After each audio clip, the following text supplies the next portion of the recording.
আলহামদুলিল্লাহি রাব্বিল আলামিন ওয়াসসালাতু ওয়াসসালামু আলা সাইয়্যিদিল মুরসালিন আম্মা বা'দ ফাআউযু বিল্লাহি মিনাশ শাইতানির রাজীম বিসমিল্লাহির রহমানির রহিম আসসালাতু ওয়াসসালামু আলাইকা ইয়া রাসূলুল্লাহ ওয়া আলা আলিকা ওয়া আসহাবিকা ইয়া হাবিবাল্লাহ আসসালাতু ওয়াসসালামু আলাইকা ইয়া নবিয়াল্লাহ ওয়া আলা আলিকা ওয়া আসহাবিকা ইয়া নূরাল্লাহ।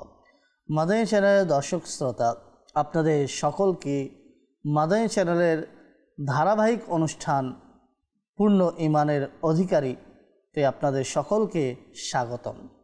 এই অনুষ্ঠানের মাধ্যমে আমরা জানতে পারছি পূর্ণ ঈমানের অধিকারী ব্যক্তির বিভিন্ন গুণাবলী। এই অনুষ্ঠানের মাধ্যমে আমরা জানতে পারছি সফলতার পথ। এই অনুষ্ঠানের মাধ্যমে আমরা শিখছি আল্লাহ সুবহানাহু ওয়া তাআলা এর মকবুল বান্দা হওয়ার পদ্ধতি। আল্লাহ তাআলা কাদের উপরে সন্তুষ্ট এবং কাদের প্রতি অসন্তুষ্ট, এই বিষয়গুলো আমরা জানতে পারছি। শুধু জানার মধ্যে, শিখার মধ্যে, শোনার মধ্যে সীমাবদ্ধ থাকলে সফলতা পাওয়া যায় না। শোনা এটা নিশ্চয়ই ভালো কাজ, শেখা এটা ভালো কাজ, তবে তার উপরে আমল করা এটা অত্যন্ত জরুরি। যদি আমরা সফলতার পথে হাঁটতে না পারি, সফলতার জীবনে চলতে না পারি, তাহলে কি আমরা সফল হতে পারবো? কখনোই না। সুতরাং আমাদেরকে সফল হওয়ার চেষ্টা করতে হবে, আমাদেরকে সঠিক পথে চলতে হবে এবং যা শুনছি তার উপরে আমল করে আমাদেরকেও চেষ্টা করতে হবে পূর্ণ ঈমানের অধিকারীদের তালিকাভুক্ত হওয়ার। আজকের আলোচনার বিষয় হলো আনুগত্য সফলতার মাধ্যম। এই বিষয়ে আমরা আলোচনা শুনব। আলোচনা শুরু করার পূর্বে আসুন নবী করিম সাল্লাল্লাহু তাআলা আলাইহি ওয়া সাল্লামের প্রতি দুরূদ ও সালাম পেশ করার ফজিলত সম্পর্কিত একটি হাদিস আমরা শ্রবণ করি। রাসূলুল্লাহ সাল্লাল্লাহু আলাইহি ওয়াসাল্লাম ইরশাদ করেন, যায়িনু মাজালিসাকুম বিসসালাতি আলাইয়া ফাইন্না সালাতাকুম আলাইয়া নূরাল লাকুম ইয়াউমাল কিয়ামা।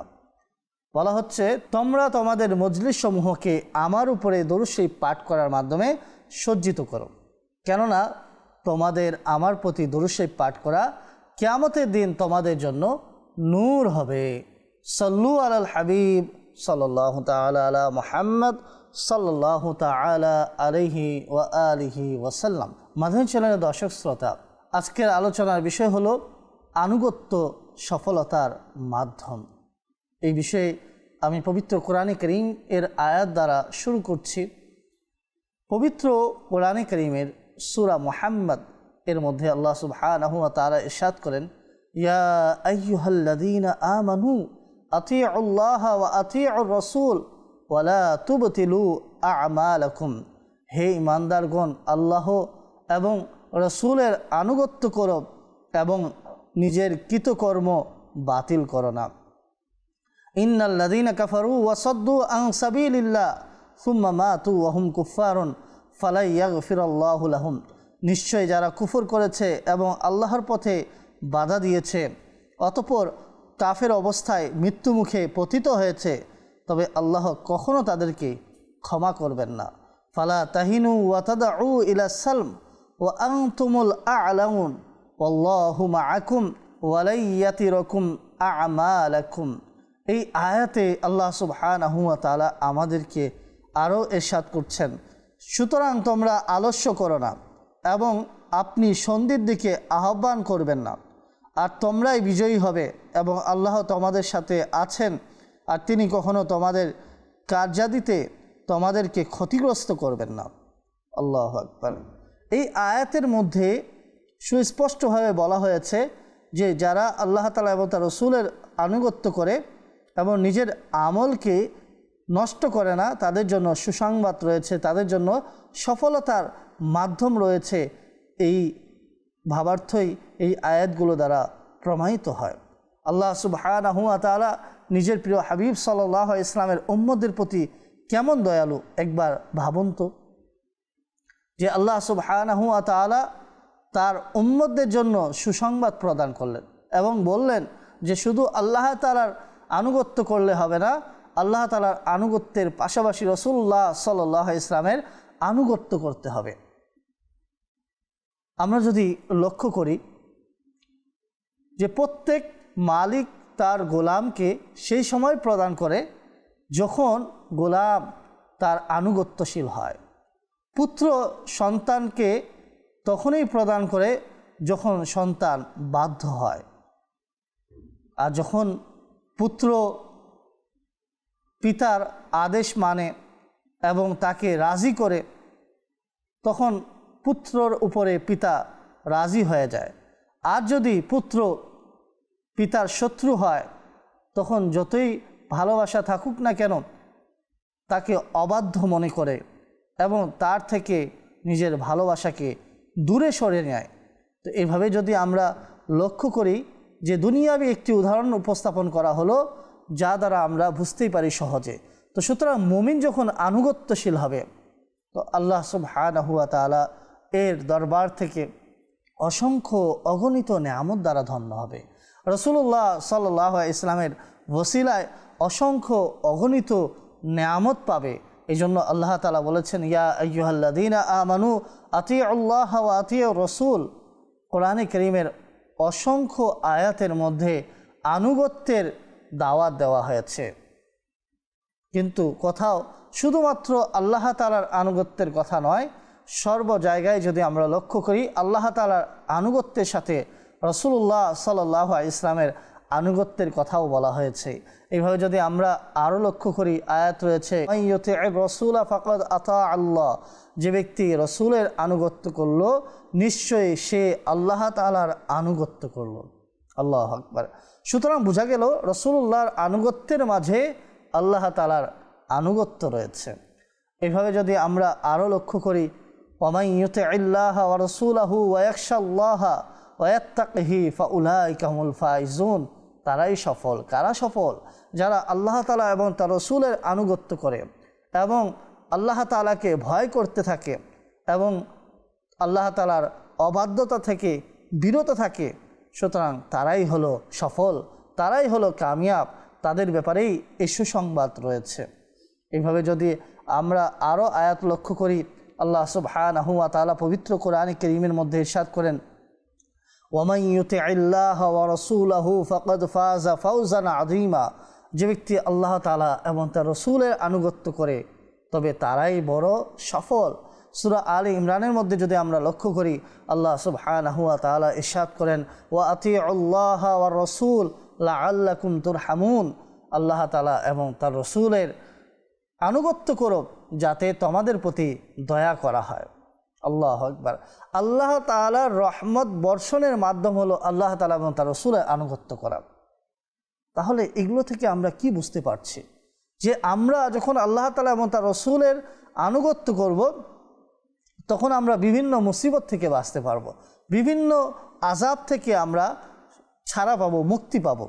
এভাবে এখানে বলা হয়েছে, হে ঈমানদারগণ, আল্লাহ তাআলা এবং তার রাসূলের আনুগত্য করো এবং অটুট থাকো এবং নিজের আমলকে ধ্বংস করো না।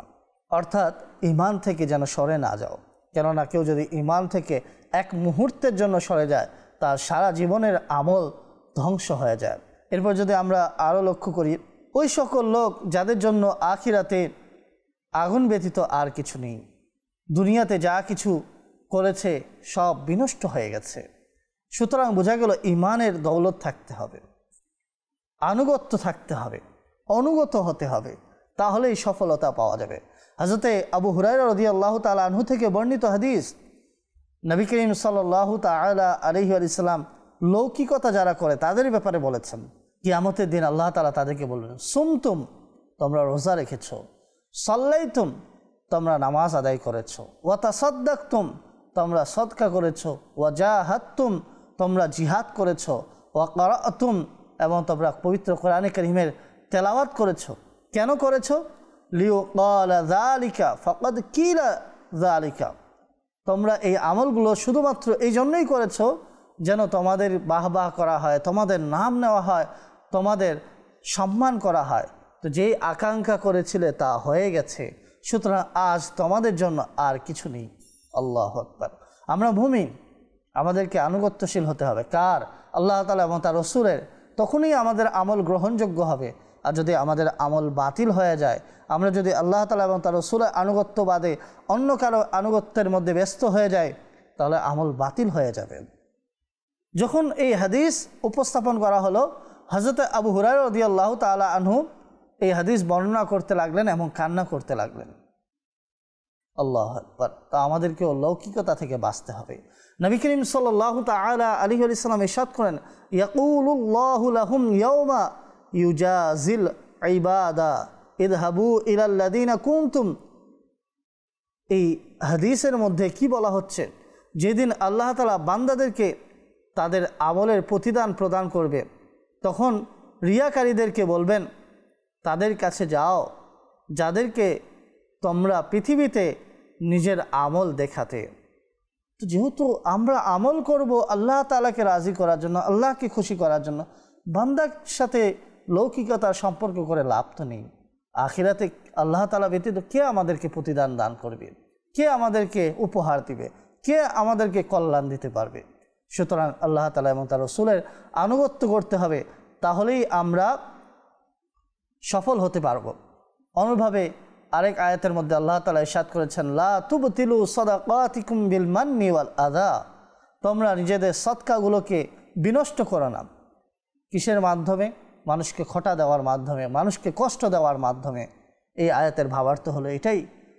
মাদানী চ্যানেল দর্শক শ্রোতা, আনুগত্যের মাঝেই সফলতা রয়েছে। এই আনুগত্য সফলতার মাধ্যম। সুতরাং আমাদেরকে আল্লাহ তাআলা এবং তার রাসূলের আনুগত্য হবে। দুনিয়ার কাউকে দেখানোর জন্য আমাদের নামাজ পড়া যাবে না। একটি বিষয় খেয়াল রাখতে হবে, আনুগত্য তখনই যথাযথ হবে যেভাবে আল্লাহ তাআলা এবং তার রাসূল আদেশ করেছেন সেভাবে ইবাদত করা হবে। একবার নবী করিম সাল্লাল্লাহু আলাইহি ওয়াসাল্লাম নিজের এক উম্মতকে নামাজ পড়তে দেখলেন। সে অত্যন্ত দ্রুত গতিতে রুকু সেজদা করছিল। নবী করিম সাল্লাল্লাহু তাআলা আলাইহি ওয়াসাল্লাম তাকে বললেন, সল্লি ফা ইন্নাকা লাম তুসাল্লি। তুমি পুনরায় নামাজ পড়ো, কেননা তুমি নামাজ পড়ো নাই। এখানে চিন্তা করুন, সে নামাজ পড়েছে কিন্তু তারপরেও তাকে বলা হচ্ছে তুমি নামাজ পড়োনি, কেননা আল্লাহ তাআলা এবং তার রাসূল যেভাবে আদেশ করেছেন সেভাবে সে নামাজটি আদায় করতে পারেননি। তার মানে বোঝা গেল আনুগত্য মানে কি, যেভাবে আল্লাহ তাআলা এবং তার রাসূল আদেশ করেছেন সেভাবে পড়তে হবে, আল্লাহ তাআলা এবং তার রাসূলের সন্তুষ্টির জন্য পড়তে হবে, তাহলেই সেটা আনুগত্য হবে। আর আনুগত্য হলেই সফলতা পাওয়া যাবে।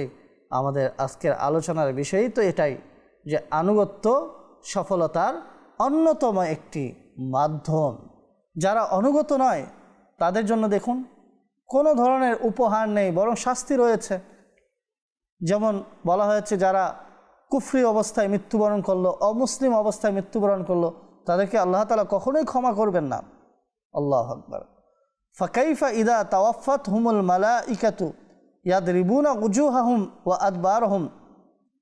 অতঃপর সেই লোকেদের কি অবস্থা হবে যখন ফেরেশতা তাদের রূহ কবজ করবে এবং তাদের চেহারা এবং তাদের পিঠে প্রহার করবে। এভাবে যদি আমরা লক্ষ্য করি, অসংখ্য অগণিত আয়াতের মধ্যে পাবো যারা অকৃতজ্ঞ, যারা অবাধ্য, তাদের জন্য শাস্তি রয়েছে। এই যে ফেরেশতারা তাদের মুখে এবং পিঠে প্রহার করবে, কেন করবে? এটার কারণ হলো তারা সেই কাজগুলো করেছে যেগুলো আল্লাহ তাআলাকে অসন্তুষ্ট করার মাধ্যম। ওয়া ইয়াকফুর বিল ঈমান ফাকাদ হাবিতা আমালুহু ওয়া হুয়া ফিল আখিরাতি মিনাল খাসিরিন। আল্লাহ তাআলা ইরশাদ করেন, যে ব্যক্তি ঈমানকে অস্বীকার করে তবে তার প্রত্যেক আমল ধ্বংস হয়ে গেছে এবং সে আখিরাতে ক্ষতিগ্রস্তদের অন্তর্ভুক্ত হবে। এই আয়াত দ্বারা আমরা বুঝতে পারলাম যারা অকৃতজ্ঞ, যারা অবাধ্য, তাদের সাথে শাস্তির ওয়াদা রয়েছে, তাদের জন্য সফলতা নেই। যারা আল্লাহ তাআলা এবং তার রাসূলের আনুগত্য, তাদের জন্য কি রয়েছে? সফলতা আর সফলতা, উভয় জাহানে কামিয়াবি রয়েছে। যারা মুসলমান, তাদের উচিত হলো আল্লাহ তাআলা এবং তার রাসূলের আনুগত্যের মধ্যে সীমাবদ্ধ থাকা, তাহলেই তাদের জন্য সফলতা থাকবে। কোনো ক্ষেত্রেই বাতিলদের সাথে, অমুসলিমদের সাথে কোনোভাবেই তাদের সামনে নত হওয়া যাবে না, কোনোভাবেই তাদের শক্তির সামনে পরাজিত হওয়া যাবে না। সর্বদা আল্লাহ তাআলার দরবারে ঝুঁকতে হবে, কেননা আল্লাহ তাআলাই সর্বশক্তিশালী, আল্লাহ তাআলাই বিজয় দানকারী। সুতরাং আল্লাহ তাআলা যাদের সাথে রয়েছে তারা কারা? মুমিন।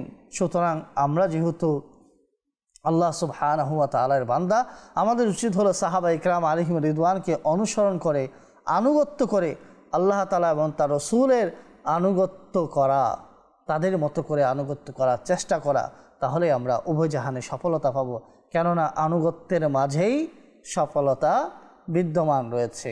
এভাবে যদি আমরা আরও লক্ষ্য করি, আল্লাহ সুবহানাহু ওয়া তাআলা ইরশাদ করেন, এই দুনিয়ার জীবন এটা খেলাধুলা আর তামাশা মাত্রই। এখানে যা কিছু রয়েছে তা খেলাধুলা ছাড়া আর কিছু নেই। একসময় এগুলো শেষ হয়ে যাবে, ধ্বংস হয়ে যাবে। ও দুনিয়ার হাকিকত সম্পর্কে আলোচনা করা হলো, দুনিয়ার প্রকৃত অবস্থা সম্পর্কে বলা হলো। সুতরাং আমরা দুনিয়ার মায়ায় মগ্ন না হয়ে আল্লাহ তাআলা এবং তার রাসূলের আনুগত্যের মাঝে মগ্ন হয়ে যাই, তাহলে আমরা সফলতার পথ খুঁজে পাব, উভয় জাহানে সফল হতে পারব। আধিক্যের প্রতি অগ্রসর না হই, আধিক্যের প্রতি ধাবিত না হই, বরং বরকতের প্রতি ধাবিত হয়। আমরা বরকত খুঁজি। ধনের আধিক্য এটা আপনাকে শান্তি দিতে পারে না, অধিক ধন হওয়া আপনাকে প্রকৃত সফলতা দিতে পারে না, বরং আল্লাহ তাআলার দয়া, আল্লাহ তাআলার বরকত যদি আপনার সাথে থাকে, তাহলে আপনি সফল হবেন, আপনি সুখী হবেন, আপনি সন্তুষ্ট থাকবেন। সুতরাং আল্লাহ তাআলার বরকতে দোয়া করতে হবে, আল্লাহ তাআলার সন্তুষ্ট চাইতে হবে, আল্লাহ তাআলাকে রাজি করতে হবে। এটাই হবে আমাদের মুখ্য উদ্দেশ্য। পবিত্র কোরআনে কারীমের মধ্যে আরও বলা হয়েছে, যুয়্যিনা লিন-নাসি হুব্বুশ শাহওয়াতি মিনান নিসাই ওয়াল বানিনা ওয়াল কানাতিরিল মুকানতারাতি মিনাজ যাহাবি ওয়াল ফিদ্দা ওয়াল খাইলিল মুসাওয়ামাতি ওয়াল আনআমি ওয়াল হারথ যালিকা মাতাউল হায়াতিদ দুনিয়া ওয়াল্লাহু ইনদাহু হুসনুল মাআব। সজ্জিত করা হয়েছে মানুষের জন্য তাদের ইচ্ছার ভালোবাসা। কিসের মাধ্যমে? মহিলা, নারী এবং পুত্র এবং একত্রিত স্বর্ণের খাজানা, রূপার খাজানা ইত্যাদি ইত্যাদি। তো এই যে জিনিসগুলো রয়েছে না, এগুলো সব দুনিয়ার জিনিস, এগুলো সব দুনিয়ার সৌন্দর্য। তো সুতরাং আমাদেরকে আল্লাহ তাআলাকে রাজি করার জন্য আখিরাতের চিন্তা করতে হবে। নিশ্চয়ই কুল্লু নাফসিন যায়িকাতুল মাউত, প্রত্যেকটি নফসকে, প্রত্যেকটি প্রাণীকে মৃত্যুর স্বাদ গ্রহণ করতে হবে। এবং আল্লাহ তাআলা বলেন, ওয়া ইন্নামা তুওয়াফাউনা উজুরাকুম ইয়াউমাল কিয়ামা, তোমাদেরকে কিয়ামতের দিন তোমাদের প্রতিদান দেওয়া হবে। সুতরাং আমাদেরকে প্রতিদান পেতে হলে আল্লাহ সুবহানাহু ওয়া তাআলা এর আনুগত্য করতে হবে। সুতরাং যাকে জাহান্নামের আগুন থেকে রক্ষা করা হলো এবং জান্নাতে প্রবেশ করানো হলো, সুতরাং সে কামিয়াব হয়ে গেল। এরপরে আল্লাহ তাআলা বলেন, ওমা হাযিহিল হায়াতুদ দুনিয়া ইল্লা লাহু ওয়া লাইব, এই পৃথিবীর জীবন শুধুমাত্র খেলাধুলা এবং তামাশা। সুতরাং আমরা যদি সফল হতে চাই, তাহলে আমাদেরকে আল্লাহ তাআলা এবং তার রাসূলের আনুগত্যের মাঝে সফলতা খুঁজতে হবে। দুনিয়ার আনন্দ, দুনিয়ার খুশি, দুনিয়ার সাময়িক সময়ের লোভ লালসা, দুনিয়ার অর্থের লোভ লালসা, এগুলোর প্রতি ঝুঁকে আমরা প্রকৃত সফলতা পাব না। যদি বাহ্যিকভাবে সফল হয়ে যাই, সেটা ক্ষণস্থায়ী। কেননা এই দুনিয়ার জীবন এটা ক্ষণস্থায়ী, এটা খেলাধুলার স্থান, এটা একটি তামাশা। আখিরাতের যে জীবন রয়েছে সেটিই মূল জীবন। সুতরাং সেদিকের জন্য আমাদেরকে প্রস্তুতি গ্রহণ করতে হবে। আমরা যেন আখিরাতের বিষয়ে সফল হতে পারি, আল্লাহ তাআলা যেন আমাদেরকে সেদিকে ধাবিত হওয়ার তৌফিক দান করেন, তাহলেই আমরা সফল হতে পারব। এভাবে যদি আল্লাহ সুবহানাহু ওয়া তাআলা এর আনুগত্য আমরা করতে থাকি, তাহলে সফলতা পেয়ে যাব। হযরত সাহাল বিন সাদ রাদিয়াল্লাহু তাআলা আনহু থেকে বর্ণিত রয়েছে, নবী করিম সাল্লাল্লাহু তাআলা আলাইহি ওয়াসাল্লাম ইরশাদ করেন, লাউ কানাতিদ দুনিয়া ইনদাল্লাহি জানাহা বাউদাতিন মা সাকা কাফিরাম মিনহা শারবাতান। এই হাদিসের ভাবার্থ হলো, যদি আল্লাহ তাআলার নিকট এই পৃথিবীর মূল্য কদর মাছির ডানার বরাবর হতো, মশার ডানার বরাবর হতো, তো আল্লাহ তাআলা তার মধ্য হতে অমুসলিমকে এক ঢোকও পান করাতেন না। আবু হুরায়রা রাদিয়াল্লাহু তাআলা আনহু আরও বলেন, আদ-দুনিয়া সিজনুল মুমিন ওয়া জান্নাতুল কাফির, পৃথিবী হলো মুমিনদের জন্য জেলখানা আর অমুসলিমদের জন্য জান্নাত। সুতরাং আমাদেরকে আল্লাহ তাআলা এবং তার রাসূলের আনুগত্যের মধ্যে সফলতা খুঁজতে হবে। কেননা পৃথিবীর এই নাজ নেয়ামত, পৃথিবীর ক্ষণস্থায়ী এই শান্তি আমাদের জন্য না। আমাদেরকে খুঁজতে হবে আখিরাতের সফলতা। আর যে ব্যক্তি আল্লাহ তাআলা এবং তার রাসূলের আনুগত্য করবে সে উভয় জাহানে কামিয়াব হতে পারবে। আল্লাহ সুবহানাহু ওয়া তাআলা আমাদেরকে আল্লাহ তাআলা এবং তার রাসূলের আনুগত্য করে সফল হওয়ার তৌফিক দান করুন। আমিন। সাল্লু আলাল হাবিব সাল্লাল্লাহু তাআলা আলা মুহাম্মদ সাল্লাল্লাহু আলাইহি ওয়াসাল্লাম।